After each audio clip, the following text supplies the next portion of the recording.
বিএনপির ৪৭তম প্রতিষ্ঠা বার্ষিকী উপলক্ষে চাঁপাইনবাবগঞ্জের শিবগঞ্জে প্রীতি ফুটবল ম্যাচ অনুষ্ঠিত হয়েছে।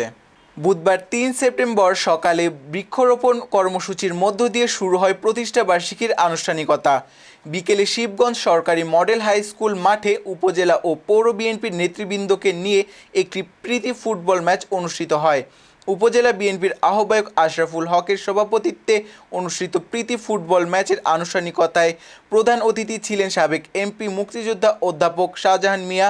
এতে আরও উপস্থিত ছিলেন পৌর বিএনপির আহ্বায়ক শফিকুল ইসলাম, উপজেলা বিএনপির সদস্য সচিব তৌসিদুল আলম, মুক্তিযোদ্ধা জোবায়ের হোসেন, পৌর বিএনপির সদস্য সচিব আলমগীর কবির জুয়েল, উপজেলা যুবদলের সিনিয়র যুগ্ম আহ্বায়ক আলী আহমেদ বাবু এবং ডাক্তার নাহিদুজ্জামান সুমন সহ বিএনপি ও অঙ্গ সংগঠনের বিভিন্ন পর্যায়ের নেতৃবৃন্দ।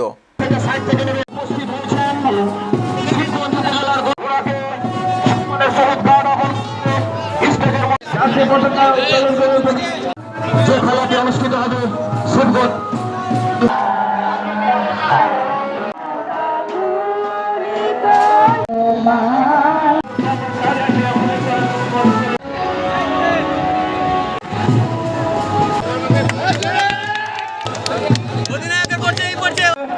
আপনারা মাঠের বাইরে যান, পাশাপাশি